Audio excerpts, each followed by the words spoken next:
चलिए आगे बढ़ते हैं। और हम केस 2 कर रहे थे। केस 2 में नॉन क्लासिकल कार्बोकेटाइन की बात की थी हमने। अब मैं आपको एक बेहतरीन चीज बताने जा रहा हूं, इसलिए सारे लोग ध्यान से सुने। ओके, आइए नोट में ही मैं आगे बढ़ूंगा। नोट में पॉइंट नंबर मैं फर्स्ट से चालू कर रहा हूं। आपको अगर पॉइंट याद हो 5, 6, 7 जो भी थे उसके आगे चालू करिएगा। ध्यान से सुनिए मेरे भाई। नॉन क्लासिकल कार्बोकेटाइन की बात करते हैं। जैसे मान लो CH2 डबल बॉन्ड CH2, अगर ये आपकी एल्कीन होती, अगर ये आपकी एल्कीन होती, बी पॉइंट मान लेते हैं। एक और केस मान लेते हैं CH3 CH double bond CH2, एक ये वाला केस मान लेते हैं कि ये एल्कीन होती। और सी पार्ट एक और मैं मान लेता हूं कि ये आपकी एल्कीन होती।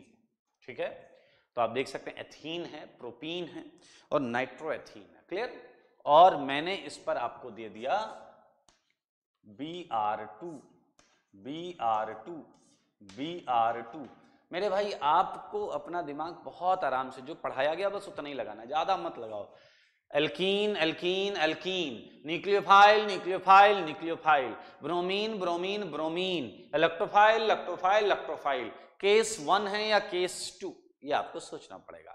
ऑब्वियसली Br2 जब भी टूटा होगा, जैसे भी टूटा होगा, किसने तोड़ा होगा याद है, मैकेनियम पढ़ चुके हो। यही एल्कीन तोड़ता था। जब ये एल्कीन को ऐसा परपेंडिकुलर अप्रोच करता था तो एल्कीन की पाई इलेक्ट्रॉन डेंसिटी रिपेल करके उसे तोड़ देती थी। तो मेरे भाई इस एल्कीन पर जब ये Br2 का Br प्लस आएगा तो Br प्लस केस 2 था। Br प्लस क्या था? केस 2 था। Br प्लस क्या था? केस 2 था। सारे लोग देखेंगे, आज सारे लोग देखेंगे। देखिए ये एनसीसी बना है, ये एनसीसी बना है, बना है या नहीं बना है? वैसे अगर आपके पास बुद्धि नाम की चीज है तो आपको पता है एक और एनसीसी बना होगा। वो एनसीसी मैं फिलहाल यहां लिख दे रहा हूं। ठीक है, हालांकि ये दोनों एनसीसी सेम है। ये दोनों एनसीसी क्या है? सेम है। क्या आपको पता है ये दो कैसे बने हैं? एक एल्कीन के ऊपर से अप्रोच करते समय बना होगा और एक एल्कीन के नीचे से अप्रोच करते समय बना होगा। फिलहाल ये दोनों सेम है, ये आपको पता है, पता है ना? Okay good. हमारा यहाँ पर फोकस दरअसल कुछ और है, इसलिए मैं एनसीसी कितने बने इस पर ज्यादा फोकस नहीं करने वाला। चलिए आप मुझे बताइए कि दूसरे वाले केस में जो एनसीसी बनेगा वो कैसा बनेगा? ऐसा बनेगा, देखिए CH CH2 Br प्लस और इधर क्या है बताइए? एक H भी है, हाँ ऐसा कर लेते हैं, और एक CH3 भी है। ध्यान से देखना, बहुत इंपॉर्टेंट चीज है, पूरी ऑर्गेनिक में काम आएगी। मैं बोल रहा हूं पूरी ऑर्गेनिक में काम आएगी। और ठीक है, वो आप समझते हैं। ये एक और एनसीसी बना होगा तो मैं इसे ब्रैकेट में प्लस माइनस लिख रहा हूं क्योंकि वो एनसीसी इसकी मिरर इमेज होगा। एक ऊपर से ऊपर एनसीसी, एक नीचे से Br तो नीचे से एनसीसी। हमारा मुद्दा यहाँ पर नंबर ऑफ एनसीसी काउंट करना नहीं है, वो अलग बात है कि वो काउंट हो रहे हैं। आओ बच्चों मुझे बताओ, सेम काम यहाँ पर NO2H, ध्यान से देखना, CH2 Br, ये प्लस और ये रेशमिक मिक्सचर। क्लियर?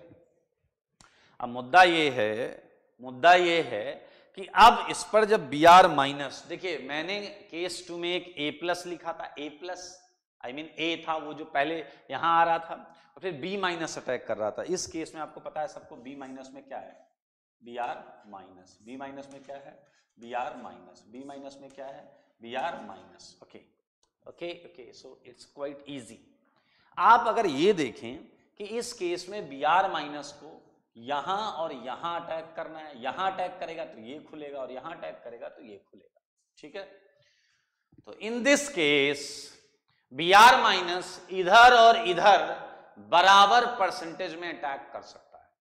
आप देखें 50% इधर तो 50% इधर, क्योंकि इस कार्बन पर भी 2 हाइड्रोजन है, इस कार्बन पर भी 2 हाइड्रोजन है। तो समझने वाली बात यह है कि इस कार्बन पर 2 हाइड्रोजन तो सेम, सब कुछ सेम है, तो जितना इधर अटैक कर सकता है उतना इधर अटैक कर सकता है। वो अलग बात है कि वो कहीं भी अटैक करे चीजें सेम बन रही है। अगर ये Br राइट में अटैक करेगा तो क्या आप समझ पा रहे हैं कि आंसर ये आएगा? देखिए ये इधर अटैक करेगा, ये खुल जाएगा, और अगर ये उधर अटैक करेगा तो ये आंसर आएगा। देखिए अगर Br इधर से आता और ये खुल जाता है तो ये आएगा। हालांकि ये दोनों सेम हैं, ये दोनों सेम हैं, आपको पता है, ये कंफर्मेशन है, ऐसा करके लिखा हुआ है। फिलहाल तो मैं ये बताना चाहता हूं कि इस केस में बराबर बराबर पॉसिबिलिटी थी अटैक की। लेकिन अगर मैं बी पार्ट की बात करूं तो सारे लोग ध्यान से सुनना, एक झटके में समझ जाओगे। यही है इंपॉर्टेंट जो पूरी ऑर्गेनिक में हर चैप्टर में कई बार आएगा।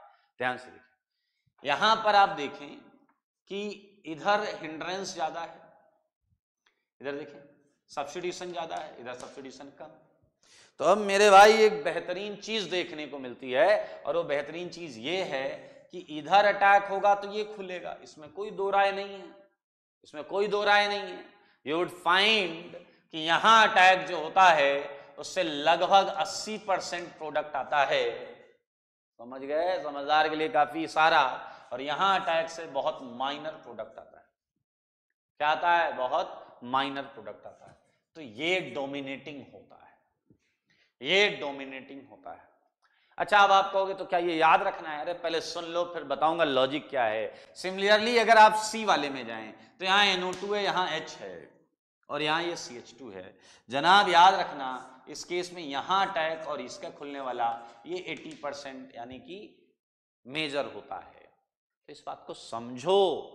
अब आप कहोगे सर ये कैसे डिसाइड कर रहे हो, ये कैसे डिसाइड कर रहे हो? आओ थोड़ी सी पास्ट हिस्ट्री समझ लें, और अगर थोड़ी सी पास्ट हिस्ट्री समझ ली तो एक झटके में समझ में आ जाएगा। आप खुद बताइए, इस एल्कीन में मिथाइल की वजह से पाई बॉन्ड में पोलराइजेशन का सेंस क्या था?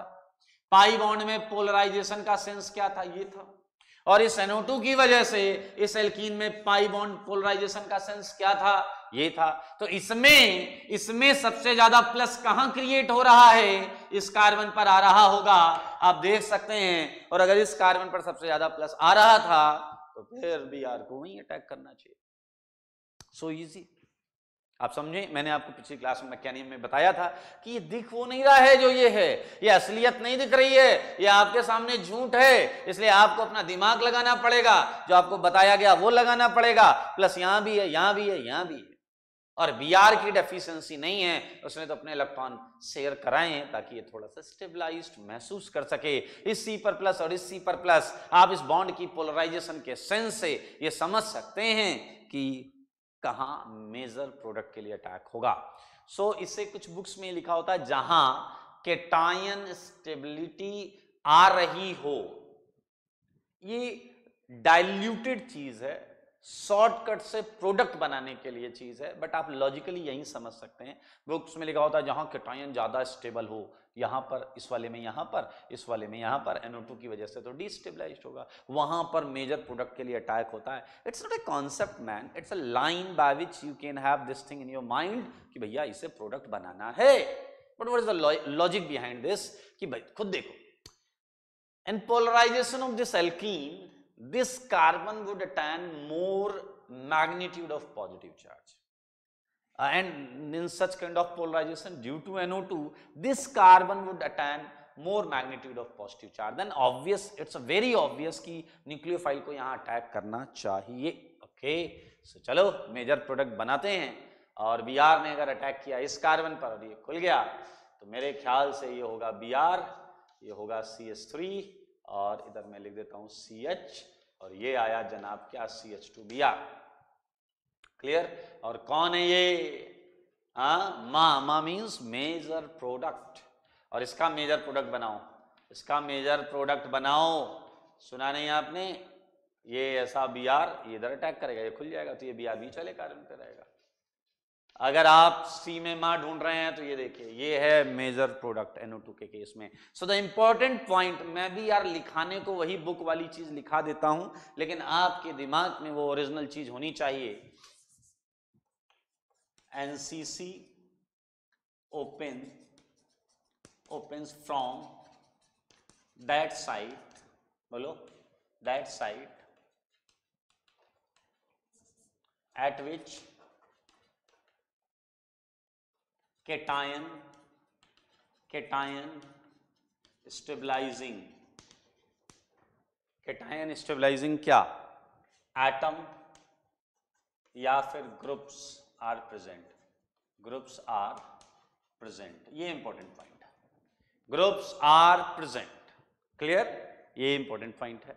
तो आप समझ गए हैं कि अगर एल्कीन हमारी अनसिमेट्रिकल है तो हम ये देखेंगे एल्कीन अगर इधर पोलराइज हो रही है तो इस जगह पर अटैक करेगा Br माइनस और उसका सबसे ज़्यादा परसेंटेज आएगा प्रोडक्ट का। NO2 क्या करता है -R, जिसकी वजह से एल्कीन ऐसे पोलराइज होती है तो प्लस यहाँ ज़्यादा आएगा, तो उस केस में Br यहाँ अटैक करेगा, क्लियर।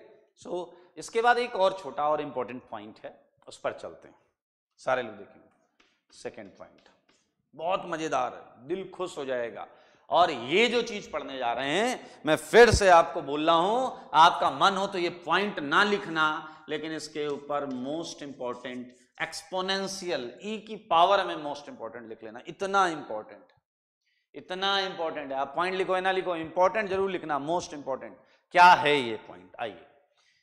दरअसल कई रिएक्शंस में throughout whole organic chemistry, in most of the reactions हम कई रिएक्शंस की प्रोडक्ट डायरेक्ट लिखेंगे, क्लियर। तो उस समय हम कैसे लिखते हैं डायरेक्ट, वो हम यहां सीख सकते हैं, ठीक है। आइए सारे लोग ध्यान से देखेंगे। मैं जैसे आपको देता हूं, ये देखिए C डबल बॉन्ड C, ठीक है, देखिएगा आसान लगेगा आपको। और ये CH3 है, ये H है, ये CH3 है, ये H है, क्लियर। ये A पॉइंट है और ये B पॉइंट है, ठीक है। मैं एक और दे देता हूं CH3 CH double bond CH CH3, clear, बहुत आसान, इजी, ओके। करें। अब मेरे भाई इस पे आप कुछ अटैक कराएं, तो जब आप कुछ अटैक कराते हैं तो जैसे आप Br2 अटैक कराते हैं और आपको पता है Br2 एंटी एडिशन करता है, एंटी एडिशन को हम ट्रांस एडिशन भी बोलते हैं, ठीक है। तो आप बहुत आराम से देखिएगा, इस पे मान लीजिए मैं Br2 को ही लेता हूं, क्लियर, और Br2 करता है anti addition. So one of the method is क्या, पूरी रिएक्शन को विद मैकेनिज्म करें, पूरी रिएक्शन को विद मैकेनिज्म करें। तो चलिए मैं एक चांस देता हूं आपको कि आप घर में जरूर इसे ट्राई करिएगा विद मैकेनिज्म करने का। तो ये एल्कीन है दोस्त, इस एल्कीन, ऐसी एल्कीन होगी पूरी, उसमें Br2 एक बार ऊपर से आएगा, एक बार नीचे से आएगा, ये सारे काम आप कर लीजिएगा, ठीक है। और NCC बनेगा, फिर दूसरा Br उसे दूसरी तरफ से खोलेगा, अपोजिट साइड से खोलेगा, एंटी एडिशन है। तो मैं आपको प्रोडक्ट लिखने का एक शॉर्टकट बताता हूं, एकदम मजा आ जाएगा भाई साहब, दिल खुश हो जाएगा। देखिए ऐसे लाइन खींच लो, सारे लोग देखो, ऐसे लाइन खींच लो, खींच लोगे लाइन, पक्का। तो लाइन खींचने के बाद आपको ये पता है कि Br2 अगल बगल ही होगा, यहां और यहां होगा, एक Br इधर होगा एक इधर होगा, पता है आपको। ये भी पता है एक Br इधर होगा एक Br इधर होगा, क्लियर। आपको ये भी पता है कि अगर एक Br यहां नीचे होगा तो यहां एक Br ऊपर जुड़ा होगा, क्योंकि एंटी एडिशन, पता है ना भाई साहब। यहां मैं मेंशन कर देता हूं Br2 एंटी एडिशन, क्लियर, कैसा है एंटी एडिशन, क्लियर, कितना आसान है। अगर यहाँ एक Br नीचे तो एक Br ऊपर, तो यहाँ नीचे वाला केस ले लिया, तो यहाँ अगर ऊपर तो यहाँ क्या होगा नीचे, कितना इजी है, मजाक चल रहा है, ये तो बहुत आसान है मेरे भाई। एक बात बताओ, हर कार्बन 4 बॉन्ड बनाता है, तो इस कार्बन पर अगर हम थोड़ा सा बात करें, यहाँ क्या था Br नीचे था, तो इस कार्बन पर कुछ डैश में होगा कुछ वेज में होगा, इस कार्बन पर कुछ डैश में होगा कुछ वेज में होगा। 4 बॉन्ड बनानी है अपने को, टेंशन क्यों ले रहे हो, कुछ डैश में होगा कुछ वेज में होगा, कुछ डैश में होगा कुछ वेज में होगा। ऐसा मैंने तो केवल बॉन्ड बनाई है, टेंशन मत लेना, अब आपके ऊपर है सब कुछ। Look at your alkene, A alkene को देखो, ये सिस है या ट्रांस, सेम साइड को सिस बोलते हैं, क्या है ये सिस, देखना कितना फ्रीडम है आपके पास। नाउ इस कार्बन पर एक मिथाइल होगा एक H होगा, इस कार्बन पर भी एक मिथाइल होगा एक H होगा। Now you are free to select methyl को वेज पे रखना है या डैश पे रखना, आपकी मर्जी। बोलो बोलो बोलो किधर रखें, बोलो किधर रखें, इस कार्बन पे मिथाइल को वेज रखें या डैश रखें। चलिए अगर मैं वेज रख लूं तो आप डैश रख लीजिएगा, घर पे देख लीजिएगा सेम होगा, और अगर मैं डैश रखता हूं तो आप वेज रख लीजिएगा। वैसे आप लोग की पसंद मुझे पता है, आप लोग डैश पसंद करेंगे क्योंकि आप लोग समझ गए, ओके।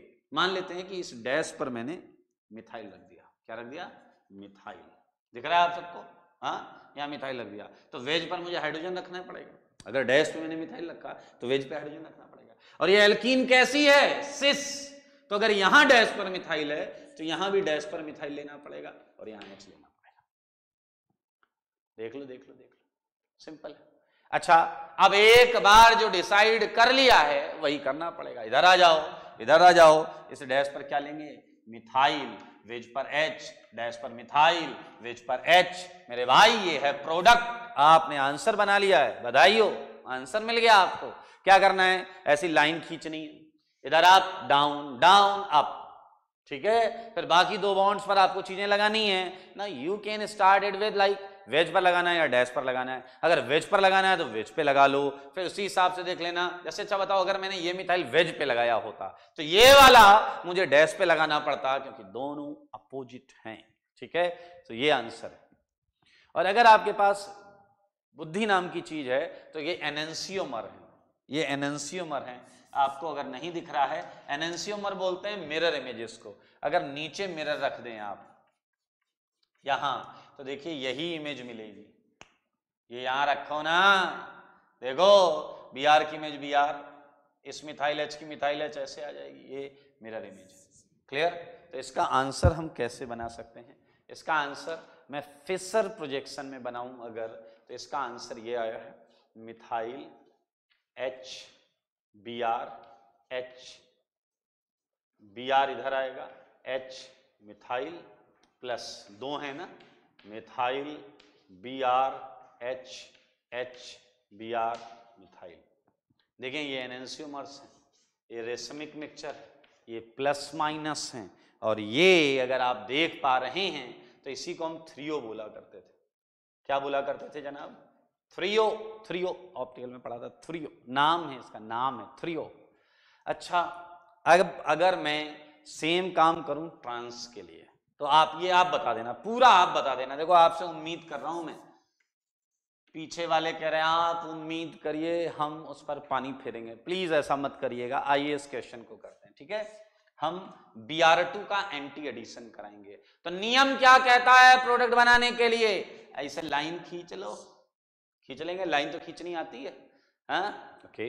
अब बताओ, अगर यहां Br नीचे तो यहां Br ऊपर। अब यहां नीचे लिया तो यहां नीचे लेने का फायदा नहीं है, यहां ऊपर तो यहां नीचे। देखो देखो मजेदार है। अब जनाब बताइए, यहां कुछ डैश में होगा, कुछ वेज में होगा, कुछ डैश में होगा, कुछ वेज में होगा, कुछ डैश में होगा, कुछ वेज में होगा, कुछ डैश में होगा, कुछ वेज में होगा। सही बात है। चलिए नाउ सेलेक्ट मिथाइल और H, डैश या वेज, जो आपकी मर्जी, जो आपकी मर्जी।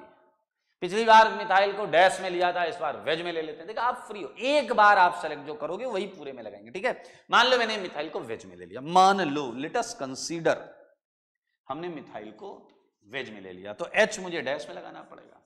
और ये मिथाइल अगर वेज है तो ये मिथाइल को डैश होना पड़ेगा। क्या? इस मिथाइल को डैश होना पड़ेगा। सेम सेम सेम सेम, इस कार्बन पे मिथाइल वेज था तो इस कार्बन पर मिथाइल वेज, हाँ H डैश, और इधर मिथाइल क्या होना पड़ेगा? डैश, और ये H। देखो देखो देखो। अब मेरे भाई अगर पहले के नीचे मिरर लगाओ, पहले के नीचे मिरर लगाओ तो दूसरे वाला उसकी इमेज बनेगा, पहले के नीचे मिरर लगाओ तो दूसरा वाला उसकी इमेज बनेगा। अब इतना इमेज की परवाह मत करना, क्योंकि दोनों सेम सेम हैं, क्योंकि इस कंपाउंड में सेंटर ऑफ सिमेट्री साफ साफ दिख रही। देखो देखो, क्या सेंटर ऑफ सिमेट्री दिख रही है क्या? अरे बोलो, दिख रही है क्या?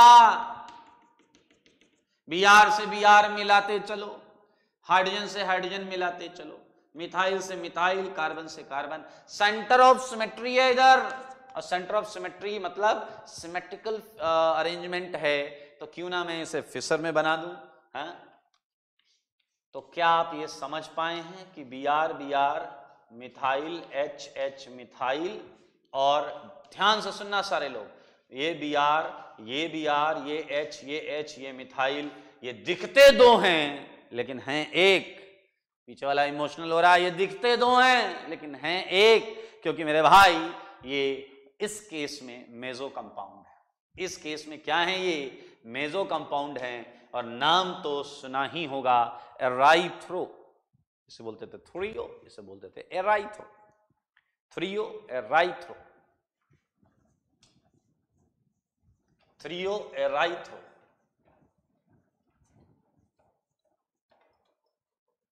ध्यान से देखो, पहले इतना पॉइंट देख लो, सही है। चलें आगे, पक्का आसान है। अब मैं आपको बताऊंगा शॉर्टकट क्या है इसका। शॉर्टकट, ये शॉर्टकट ही तो है यार, इससे अच्छा शॉर्टकट क्या लोगे। एक केस और देता हूं मैं आपको, CD, ये आप घर से करके लाइएगा। फिर से मैंने आपको दिया है CH3CH डबल बॉन्ड, ये आप लोग घर से करिएगा, CH3H, और ये है CH3CH, और ये है HCH3। मैं आपको बता दूं, ये X2 जोड़ना है, मैंने जनरलाइज कर लिया है, मैं Br2Cl2 I2 नहीं ले रहा हूं, X2 जोड़ना है। और इस बार जनाब जोड़ेंगे क्या, सिन, सिन जोड़ेंगे। क्या जोड़ेंगे, सिन एडिशन। अब आप फिर से मुंह बना के बैठोगे क्या है, तो मेरे जनाब कुछ नहीं करना है, देखो ऐसे कर लेना, ठीक है। और अलाउ X इधर नीचे होगा तो इधर भी नीचे होगा, सिन मतलब सेम साइड, और X अगर ऊपर होगा तो इधर भी ऊपर होगा। कर लोगे, तो यहाँ कुछ डैश में होगा, यहाँ कुछ वेज में होगा, कर लोगे ये सब। तो डैश में होगा, वेज में होगा, डैश में होगा, वेज में होगा, डैश में होगा, वेज में होगा। फिर से वही कहानी, मान लो, लेट अस कंसीडर, ये वेज डैश जो मानना वो मान लो, डैश मान लो, चलो। तो यहाँ मिथाइल, यहाँ हाइड्रोजन, यहाँ मिथाइल, यहाँ हाइड्रोजन, यहाँ मिथाइल, यहाँ हाइड्रोजन, यहाँ मिथाइल, यहाँ हाइड्रोजन। इसके नीचे मिरर लगाओ और ये पाओ, देखो देखो, इसके नीचे मिरर लगाओ और ये पाओ। समझदार के लिए क्या काफी, इशारा। मेरे भाई ये दो नहीं है, ये दो नहीं है, ये सिंगल है, इसमें प्लेन ऑफ सिमेट्री, POS। देख लो देख लो देख लो। तो ये क्या आ गया, एराइथ्रो। फिर से आएगा Me, HX, HX Me, और क्या आ गया, XX Me, Me, HH। ये क्या आया बोलो, एराइथ्रो। क्या आया ये, एराइथ्रो। यार ये आखिरी वाला आप कर लोगे, आखिरी वाला आप कर लेना, प्लीज कर लेना। देखो मैंने प्लीज बोल दिया आपको। हाँ, इसका आंसर क्या आएगा, इसका आंसर आएगा थ्रियो। क्या आएगा answer, threo, Me, XH, HX Me plus ये आ गया थ्रियो। ये कर लेना आप बिल्कुल वैसे। यानी कि अगर हमें एल्कीन का नेचर पता हो कि वो सिस है या ट्रांस, और हमें ये पता हो कि जुड़ने वाली चीज एंटी जुड़ रही है या सिन, तो हम प्रोडक्ट को खटाखट ड्रॉ कर सकते हैं, बिल्कुल भी टाइम नहीं लगता है हमको। ठीक है, चलो एक चीज पूछता हूं मैं। सोचो यहां मिथाइल मिथाइल था, Br2 एंटी एडिशन कराया, कितने आंसर आए, 2 आंसर आए। ये और इसकी मिरर इमेज दोनों अलग अलग है एनहांसियोमर्स। सोचो जरा, मिथाइल मिथाइल ट्रांस में तुमने एडिशन कराया, कितने आंसर आए, 1। ये दोनों सेम है, देख लो सेम है, mirror images, superimposable mirror images, ये सेम है। लेकिन जनाब सोचो अगर मैंने यहां इथाइल कर दिया होता, यहां मिथाइल यहां इथाइल, ट्रांस ही रहता, यहां मिथाइल यहां इथाइल, तो मेरे भाई इस वाले मिथाइल को इथाइल कर दो, इथाइल कर दो, तो नीचे वाला मिथाइल इथाइल आता, ये भी इथाइल आता। और अब इथाइल इथाइल में एराइथ्रो तो होता, ये सेम साइड, लेकिन ये सेम नहीं होते। इथाइल मिथाइल में ये सिमेट्री नहीं होती ना दोस्त, सिमेट्री नहीं होती, तो फिर ये 2 आंसर होते।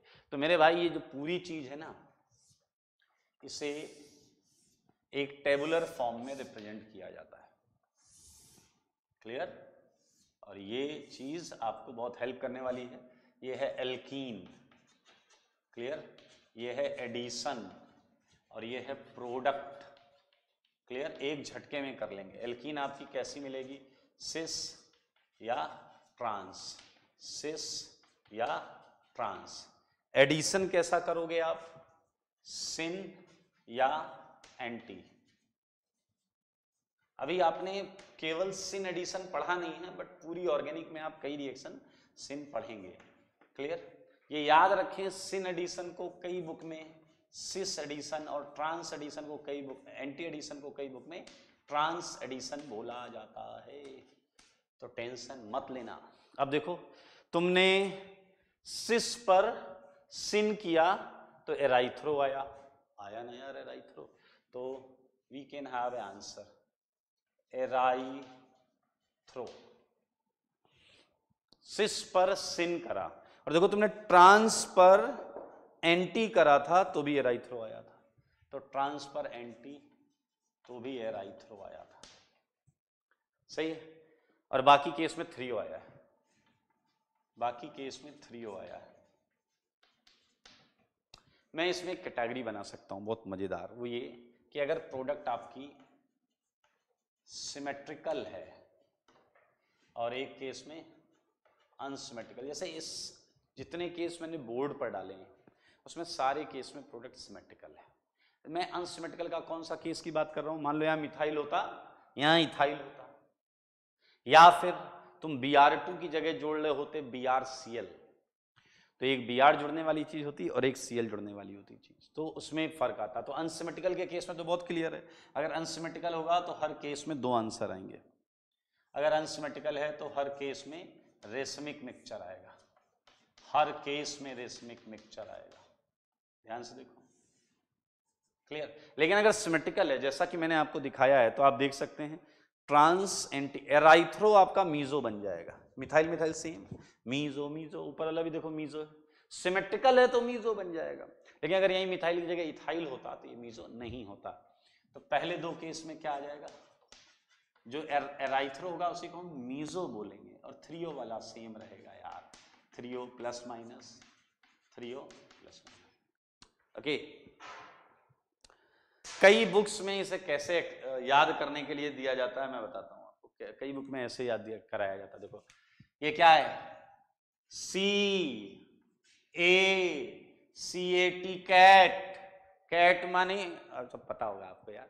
ये सब याद करने की जगह जो मैं बोल रहा हूं वो सुने और हमेशा अपने दिमाग में रखें इस कॉन्सेप्ट को। तो मेरे साथ बोलिएगा, बोलेंगे सारे, बोलेंगे, चलिए मेरे साथ बोलिए, जैसी एल्कीन, बोलो सारे, जैसी एल्कीन, बोलो सारे, बोलो पहले, जैसी एल्कीन अगर वैसा ही एडिशन, क्या बोला मैंने, जैसी एल्कीन अगर वैसा ही एडिशन, तो बड़ा वाला नाम, बड़ा वाला नाम क्या है, एराइथ्रो, छोटा वाला नाम क्या है, थ्रियो, बड़ा वाला नाम एराइथ्रो, छोटा वाला थ्रियो। फिर से सुनो, जैसा नाम अगर वैसा ही एडिशन, या जैसी एल्कीन अगर वैसा ही एडिशन, तो बड़ा वाला नाम हमेशा हमेशा के लिए याद हो गया। देखो सिस एल्कीन पर तुमने सिस एडिशन कराया तो एराइथ्रो, ट्रांस पर तुमने ट्रांस बोले तो एंटी एडिशन कराया तो एराइथ्रो, अदरवाइज थ्रियो। ये बहुत जगह पर यूज होगा ऑर्गेनिक में, सो ये दोनों चीजें अपने दिमाग में रखनी इंपॉर्टेंट हैं। और once again revise your theory of this chapter, mechanism की अच्छी तरीके से करें, ठीक है, पक्का, वेरी गुड। तो आगे बढ़ेंगे आज थ्योरी में, थ्योरी में हम आगे बढ़ेंगे। आपको याद हो हमने 2 केस किए, केस 1 और केस 2। क्या आपके दिमाग में केस 1 और केस 2 बिल्कुल क्लियर हैं कि केस 1 में क्या था और केस 2 में क्या था? केस 1 में आपने देखा था कि जो इलेक्ट्रोफिलिक पार्ट था वो H+, D+, T+ ऐसी चीजें थी जिन पे कोई भी लोन पेयर या अनशेयर्ड इलेक्ट्रॉन पेयर नहीं था। और केस 2 में क्या था? केस 2 में आपके जो इलेक्ट्रोफाइल्स थे वो थे Br+, Cl+, I+, NO+, जिसमें Br, Cl, I या N पर एक लोन पेयर या अनशेयर्ड इलेक्ट्रॉन पेयर था। इससे फर्क क्या पड़ रहा था? Due to having that unshared pair of electron, NCC बन रहा था, रीअरेंजमेंट रुक रहा था, एंटी एडिशन हो रहा था। केस 1 में क्या था? रीअरेंजमेंट हो पा रहा था, टॉप अटैक भी हो रहा था, बॉटम अटैक भी हो रहा था, सिन एडिशन भी था, एंटी एडिशन भी था। तो एक्चुअली लॉजिकली देखें तो हमने सारी चीजें पढ़नी हैं। अब हम इस केस 1 और केस 2 के कुछ एप्लीकेशंस करेंगे। So there is nothing left जो हमें कॉन्सेप्ट पॉइंट ऑफ व्यू से पढ़ना है, सब कुछ हमने पढ़ लिया, एवरीथिंग। बस क्वेश्चन करेंगे और खुशियां मनाएंगे, ठीक है? खुशियां मनाने के लिए तैयार आइए।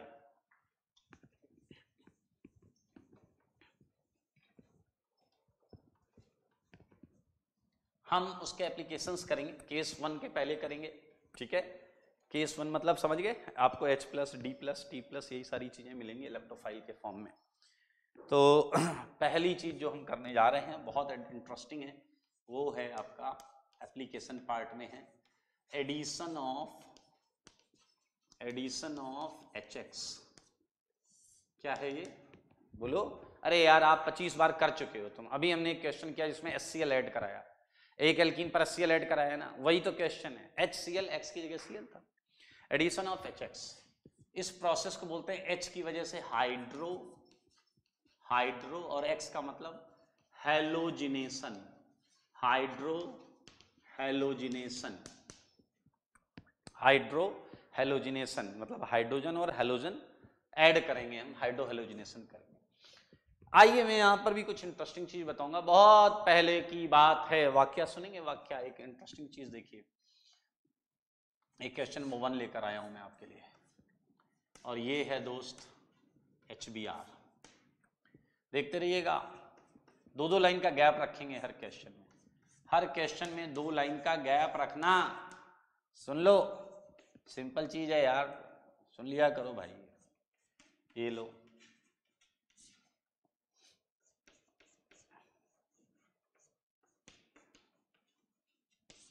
ठीक है, ये खटाखट आप बना लीजिएगा, रत्ती भर भी इसके अंदर कोई डाउट नहीं है। आपको पता है ये क्या है, न्यूक्लियोफाइल। आपको पता है इसके अंदर इलेक्ट्रोफिलिक पार्ट कौन है, H+। आपको पता है ये बॉन्ड ऐसे घूमेगी, अरे आपको तो सब पता है दोस्त। यहां क्या आएगा, माइनस, माइनस पे कौन जाएगा, H+। यहां क्या आएगा, प्लस, क्या वो रीअरेंजमेंट करेगा, नहीं, उस पर कौन अटैक कर जाएगा, Br। You know each and everything. तो मैं क्या बताने जा रहा हूं जब आप सब जानते हैं तो। बहुत पहले की बात है। चलिए एक वाक्या सुनिए, सच है, मैं जो कहूंगा सच कहूंगा, और सच के सिवाय मैं कुछ नहीं कहूंगा, ठीक है। एक नाम बहुत पॉपुलर है केमिस्ट्री में, specially addition reactions, electrophilic addition reactions में, और वो नाम है मार्कोनिकॉफ्स रिएक्शन, या मार्कोनिकॉफ रूल के नाम से भी हम कर सकते हैं, मार्कोनिकॉफ एडिशन भी कर सकते हैं। तो आइए सारे लोग ध्यान से सुने, मार्कोनिकॉफ रूल, मैं इसे M रूल बोल रहा हूं, M रूल, ध्यान से सुन ले, मार्कोनिकॉफ्स रूल, ठीक है। आप अपने हिसाब से स्पेलिंग लिख लेंगे, जिसकी जो मर्जी आए वो लिखिए, बस पढ़िएगा उसे, मार्कोनिकॉफ्स रूल, ठीक है। ये बंदे की स्टोरी सुनो पहले। देखिए पहले जमाने में कितना समर्पण, कितना डेडिकेशन होता था काम के प्रति, वो मैं आपको आज बताऊंगा। मार्कोनिकॉफ एक ग्रेजुएट स्टूडेंट था, and interestingly he was not graduated his graduation in science, he was not science student, वो साइंस स्टूडेंट ही नहीं था। अच्छा, बेरोजगारी तब भी थी, अनएम्प्लॉयमेंट समस्या हमेशा रही है। तो भाई उसकी जॉब वॉब नहीं लगी, जब उसकी जॉब नहीं लगी तो अपनी ही यूनिवर्सिटी में वो लाइब्रेरियन की पोस्ट के लिए उसने अप्लाई किया। वो उधर गया, उधर से भी रिजेक्ट हो गया, बहुत बड़ी वाली किस्मत थी उसकी, उधर से भी रिजेक्ट हो गया। जब वो उधर से रिजेक्ट हो गया तो बड़ा हताश, उदास, निराश उधर से चला जा रहा था। अचानक वहाँ के केमिस्ट्री के एक प्रोफेसर थे, उन्होंने उसे देखा, उसे बुलाया, कम हियर, क्या हुआ, क्यों उदास हो। उसने कहा कि सर नौकरी नहीं है, और आपको पता है नौकरी नहीं है तो बहुत सारी दिक्कतें रहती हैं। तो साइंटिस्ट ने बोला, उस साइंस के, उस केमिस्ट्री के प्रोफेसर ने बोला, मेरे लिए काम करोगे क्या। तभी ये डर गया, इसने कहा भाई काम तो पहले पूछ लो, काम क्या करवाएगा ये। उन्होंने कहा काम क्या करना है। तो साइंस के प्रोफेसर ने बोला, आपको बस इतना करना है कि बॉटल्स उठा के इधर से उधर करनी है। इस बंदे को लगा कि भाई कहीं मुझसे स्मगलिंग ना करवाई जाए। उसने कहा कि नहीं, ये काम मैं नहीं करूंगा। तो साइंस के प्रोफेसर ने उसे समझाया, अबे नालायक, मैं लेबोरेटरी के अंदर बोल रहा हूँ, मेरा असिस्टेंट बनने के लिए जब मैं कुछ बॉटल्स बोलूँ तो आप मुझे उठाकर इक्विपमेंट्स और जो केमिकल्स हैं वो मुझे मेरी हेल्प करोगे एक्सपेरिमेंट। तब उसे समझ में आया कि मामला तो कुछ और है, वो कुछ और ही समझ रहा था। ऐसा होता है। एंड गेट रेडी, तैयार हो गया और उसने काम करना चालू किया। अब सोचिए, जो साइंस बैकग्राउंड का है ही नहीं, वो जाकर क्या करेगा केमिस्ट्री में। आफ्टर अराउंड 7 to 8 years, 7 से 8 साल बाद उसने electrophilic addition on alkene, alkene पर HX एडिशन या इलेक्ट्रोफिलिक एडिशन का उसने एक रूल बना डाला। याद रखें रूल, खैर उससे यही बुद्धि, उसकी बुद्धि के हिसाब से रूल ही एक्सपेक्ट कर सकते हैं। थ्योरी देना टफ होता है, रूल बनाने के लिए आपको ऑब्जर्व करना पड़ता है। यू हैव नहीं, ये भी छोटा काम नहीं है, ये भी छोटा काम नहीं है। you have to observe output of various reactions and you have to find out कि क्या एक कॉमन फैक्टर है, क्या एक कॉमन चीज है जो हर जगह हो रही है। ध्यान से सुनेंगे। 7-8 साल के बाद उसने निकाला एक रूल, और वो रूल सुने क्या है, वो रूल सुनेंगे आपको अच्छा लगेगा। बहुत पूछा जाता है, आपके 12th बोर्ड में भी पूछा जाता है और आईटी भी पूछता है। मार्कोनिकॉफ रूल देखें क्या बोलता है, दिल खुश हो जाएगा आपका सुनकर। ये कहता है during electrophilic addition, during electrophilic addition, देखो ये इलेक्ट्रोफिलिक हो गया हमारा, इसका एडिशन, इसका जब एडिशन होगा तो क्या कह रहा है, ध्यान से सुने, negative part of attacking reagent, negative part of attacking reagent. किसकी बात चल रही इधर, किसकी बात चल रही, एच की बात चल रही या बीआर की बात चल रही, बोलो, चलो चलो मुंह खोलो, कुछ तो बोलो, एच की बात चल रही है बीआर की बात। ये कह रहा है negative part of attacking reagent, ये अटैक कर रहा है, ये है अटैकिंग रीजेंट, इसका नेगेटिव पार्ट कौन सा है, कौन है वो, बोलो बोलो कौन है वो, बीआर। कौन है negative part of attacking reagent, इस केस में बीआर है, इस केस में सीएल है, इस केस में बीआर है और इस केस में भी बीआर है। तो during electrophilic addition negative part of attacking reagent, ध्यान से सुनना, attacks at that doubly bonded carbon, attacks at that doubly bonded carbon, attacks at that ऐसे doubly bonded carbon पर अटैक करता है which contain least number of hydrogen atom। ये उसका observation था, least number of hydrogen atom. आओ बच्चों मुझे बताओ, आओ बच्चों, एक डबली बॉन्डेड कार्बन ये है, एक डबली बॉन्डेड कार्बन ये है, इस ये कार्बन है बट डबली बॉन्डेड नहीं है, डबली बॉन्डेड की बात की उसने, तो इस पर एक एच है, इस पर 2 एच है। तो ये मार्कोनिकॉफ क्या इशारा कर रहा है कि ये बीआर को इधर टिकाना है। ये मार्कोनिकॉफ ने अपने टाइम में ये रूल सोच डाला, बना डाला, ढूंढ डाला, और भाई साहब देखिए मार्कोनिकॉफ रूल यही है। समझ गए आप, फिर से सुने इस रूल को। During electrophilic addition reaction negative part of attacking reagent attacks at that doubly bonded carbon which contains minimum और least number of hydrogen atom.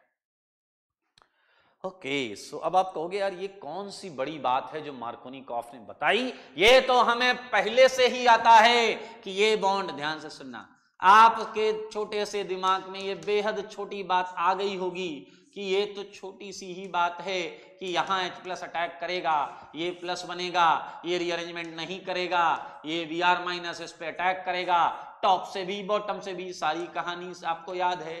तो आंसर तो यही आना था, तो मार्कोनिकॉफ ने कौन सी तोप चला दी मेरे भाई, ये तुम आज के टाइम पर जानते हो।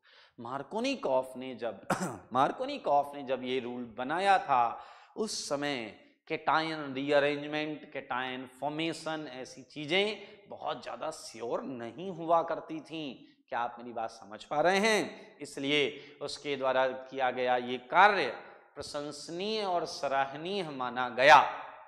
ठीक है, उसने जो आज की डेट में अपने को पता है कि यार ये जो रूल है, अभी इस रूल में भी आप बहुत सारे लूप होल ढूंढ सकते हो, there is a lot of loopholes in this rule. ठीक है, चलिए आपको एक और वाक्य बताता हूं, और जैसा कि आपको पता है मैं सब कुछ सच बोलता हूं, सच के सिवा कुछ नहीं बोलता हूं।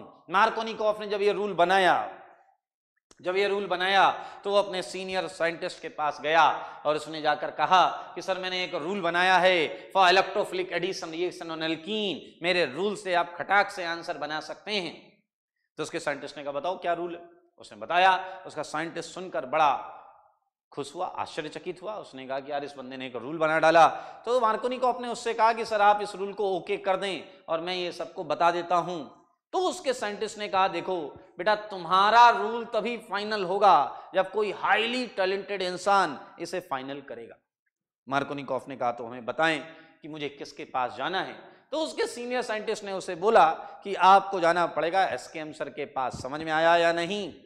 अरे समझो ना, थोड़ा सा लॉजिक समझो, आपको ऑर्गेनिक सीखना है। भाई साहब मार्कोनिकॉफ आया मेरे पास और आते ही उसने कहा आते ही पहले उसने ऐसे चरण स्पर्श किए। मैंने कहा बेटा खुश रहो, पहले आगे की बात बोलो, क्यों आना हुआ? उसने कहा सर मैंने एक रूल बनाया है। मैंने कहा क्या रूल? कह रहा है इलेक्ट्रोफिलिक एडिशन रिएक्शन के दौरान negative part of attacking reagent attacks at that doubly bonded carbon which contains minimum number of hydrogen atom.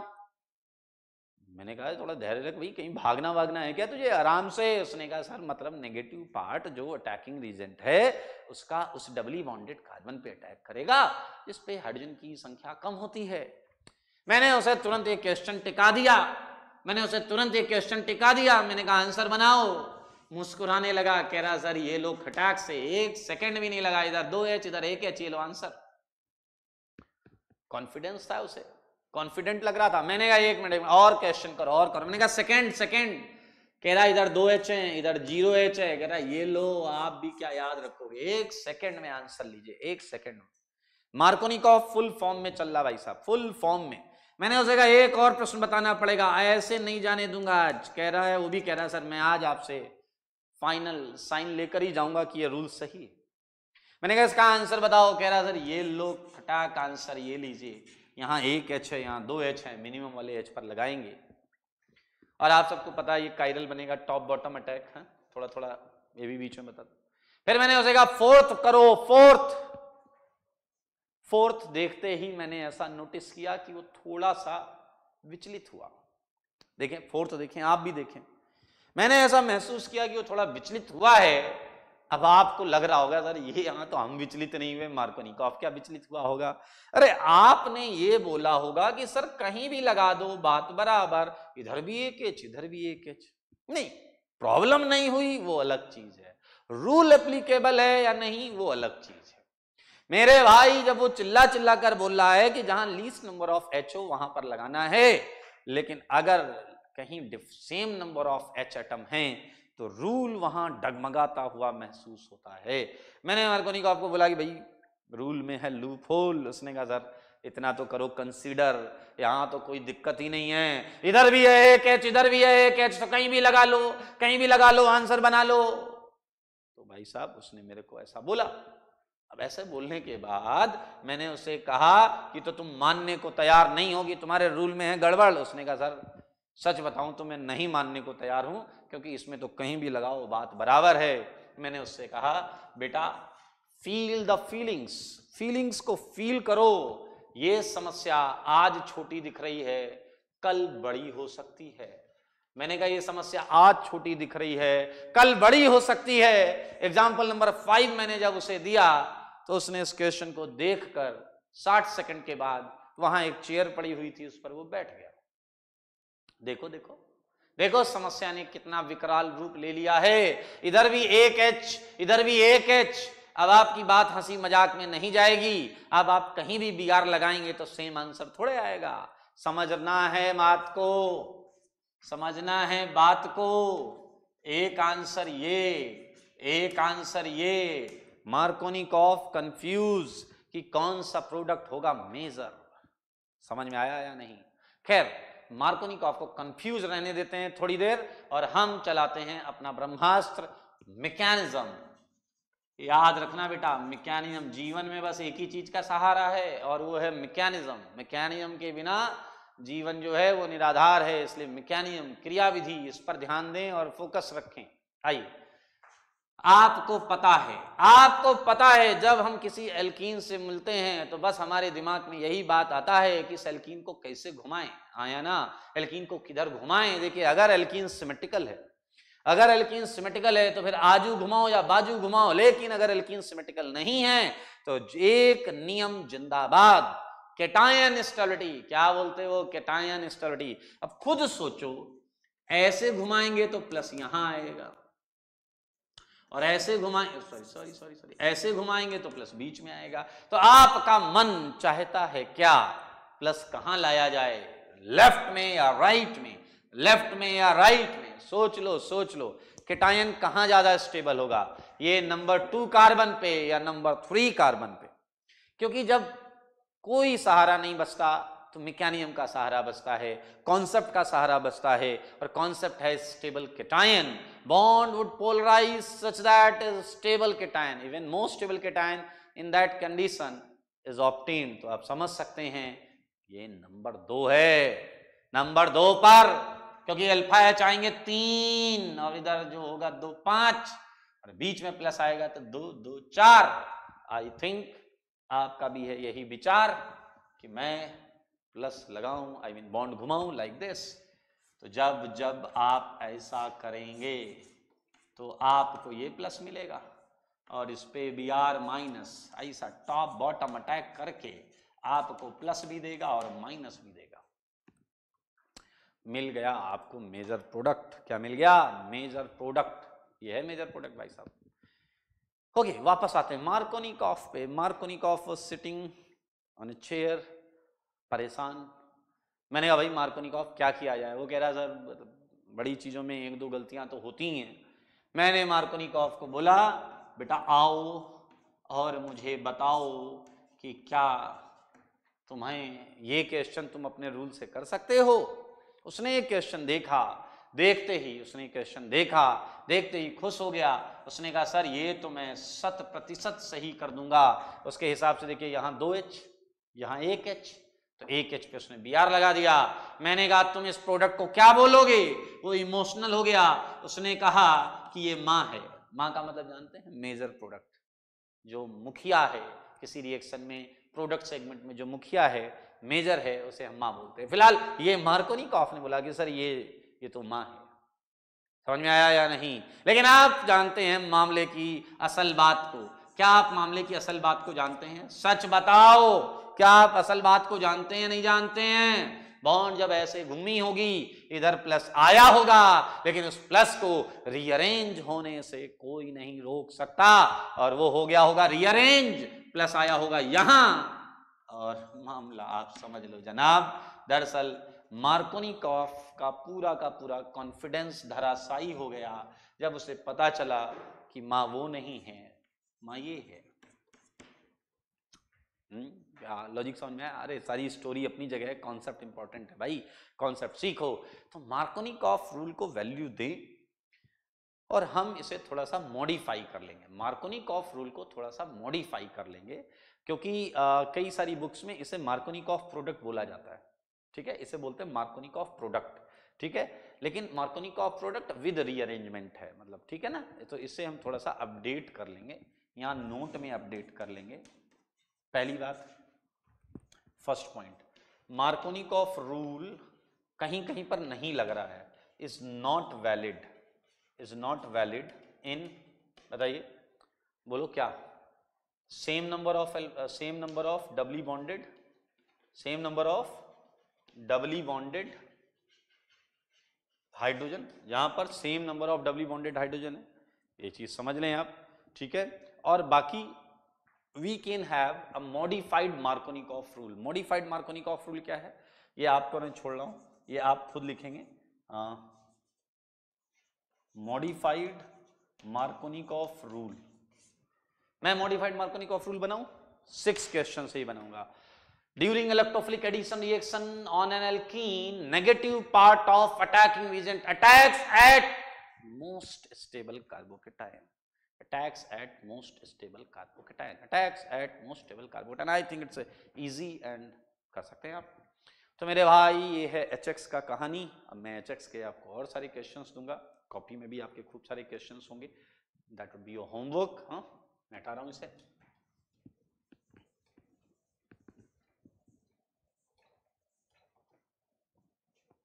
ठीक है ना, तो 6 के बाद प्रश्न लीजिए। 7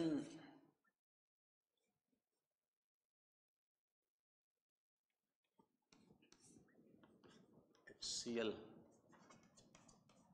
मतलब सिंपल है यार, कुछ भी ऐसा नहीं है जो रत्ती भर भी आपको परेशान करे, हलवा चीजें।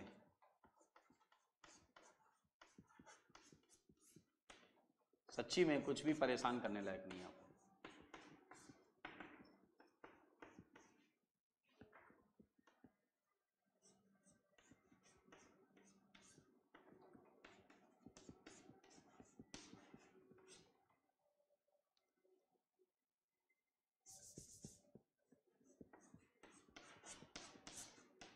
ये क्वेश्चंस हैं जो होमवर्क में करने हैं आपको।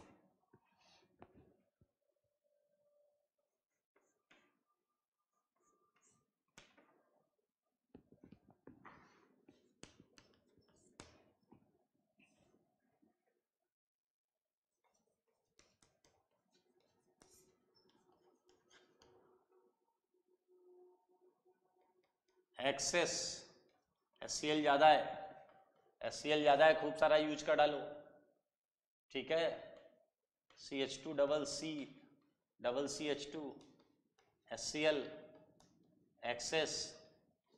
मज़ेदार question 17th CH2D C double bond CH2 HCl 1 equivalent. 18th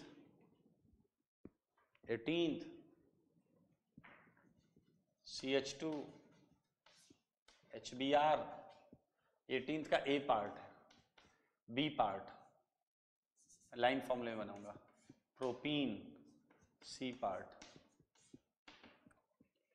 D part Cl, E part NO2, ठीक है। इन सब का रेट भी कंपेयर करिएगा, 18th में क्वेश्चंस जो हैं उनका रेट भी कंपेयर करिएगा।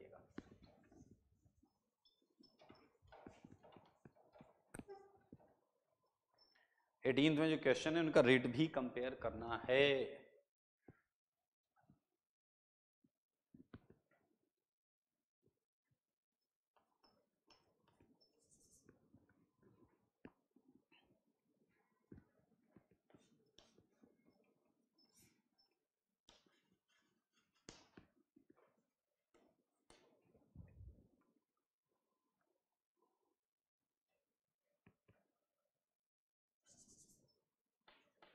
यहां पर आप थोड़ा सा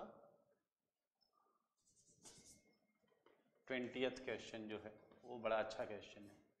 ये है HBr 1 इक्विवेलेंट, ठीक है। तो आप एक काम करेंगे, 20th क्वेश्चन में पूरा एक पेज गैप रखेंगे, ठीक है। पेंसिल से अटेम्प्ट करिएगा इस क्वेश्चन को पेंसिल से अटेम्प्ट करिएगा और एक पेज पूरा स्पेस यहाँ पर रखिएगा। मैं कुछ छोटी छोटी चीज़ें यहाँ लिखाऊंगा, ठीक है। क्वेश्चन इजी है, क्वेश्चन आपसे हो जाएगा, उसमें लिए टेंशन मत लें। मैं इस पेज में कुछ लिखाऊंगा, याद रखें क्वेश्चन नंबर 20th के साथ, ठीक है।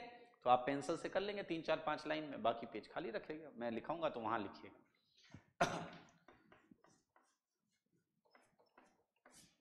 HBr 1 एक ही डाल रहा हूँ,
ये 80 डिग्री सेंटीग्रेड लिखा है, 80 -80 और ये 35 डिग्री सेंटीग्रेड।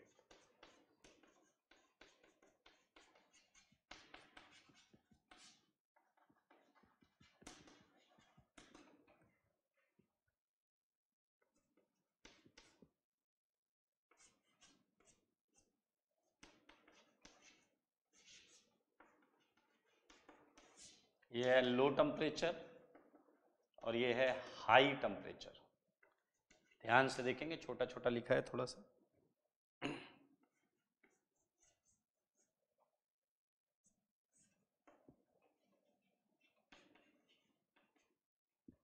ओके, ये HBr 1 इक्विवेलेंट। तो 30 क्वेश्चन हैं, 30 में शायद 5-6 क्वेश्चन हमने कर लिए हैं, तो 25 क्वेश्चन ये हैं और DPP 15 जो है वो आपकी होमवर्क है। तो DPP 15 करेंगे और ये HBr वाला सेगमेंट करेंगे। सो मोस्ट प्रॉब्ली 1 या 2 क्लास बाद हम चालू कर लेंगे फ्री रेडिकल चैप्टर, जो कि न्यूट्रल चैप्टर है, मज़ेदार चैप्टर है। तो ये देख लें ध्यान से, इन क्वेश्चंस में वही काम करना है, आपको बॉन्ड घुमानी है। अगर एक से ज़्यादा बॉन्ड है तो आपको पता करना है कि किससे के केटाइन ज़्यादा अच्छा बनेगा और उसे करके फिर इसे करना है। ओके, तो आज के लिए ज़्यादा नहीं रखते, चीज़ों को रिवाइज करते रहें। आप बहुत important segment of organic chemistry पढ़ रहे हैं, बिल्कुल लापरवाही ना करें, आलस ना करें, साथ में होमवर्क जो मिल रहा है वो होमवर्क करें। और नेक्स्ट क्लास से मैं जो ऑर्गेनिक की मेरी बुक है 3rd एडिशन सिंगेज पब्लिकेशन की, उससे मैं होमवर्क देना चालू करूँगा।